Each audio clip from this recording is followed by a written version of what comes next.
প্রিয় চট্টগ্রাম বিশ্ববিদ্যালয়ের শিক্ষার্থীবৃন্দ, নিশ্চয়ই আপনারা প্রত্যেকেই আসন্ন 15ই অক্টোবরের চকসু নির্বাচনে নিজেদের ভোটাধিকার প্রয়োগের জন্য অত্যন্ত আগ্রহ ভরে অপেক্ষা করছেন। আপনারা নিশ্চয়ই অবগত আছেন, এই চট্টগ্রাম থেকেই কিন্তু শহীদ প্রেসিডেন্ট জিয়াউর রহমান বাংলাদেশের স্বাধীনতার ঘোষণা দিয়েছিলেন।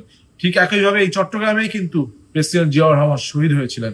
তাই আসন্ন চকসু নির্বাচনে আমি আপনাদের সকলের কাছে বাংলাদেশ জাতীয়তাবাদী ছাত্রদল সমর্থিত সাজ্জাদ সাফায়েত তৌফিক যে প্যানেল, সেই প্যানেলে ভোটার আপনাদের মূল্যবান ভোটটি প্রয়োগের জন্য অনুরোধ করছি, আপনাদের মূল্যবান ভোটটি কামনা করছি। ইনশাআল্লাহ যদি লক্ষ্য থাকে অটুট, বিশ্বাস হৃদয়ে, হবেই দেখা হবে বিজয়ে। এবং আপনারা প্রত্যেকেই অবগত আছেন, বাংলাদেশ জাতীয়তাবাদী ছাত্রদল কিন্তু এমন একটি ছাত্র সংগঠন, যেই ছাত্র সংগঠনটি শহীদ প্রেসিডেন্ট জিয়াউর রহমানের হাতে গড়া সংগঠন। আজকে আপনাদের কাছ থেকে এখানেই বিদায় নিচ্ছি। ইনশাআল্লাহ চট্টগ্রাম বিশ্ববিদ্যালয়ে সকলের সাথে দেখা হবে, প্যানের আড্ডা হবে।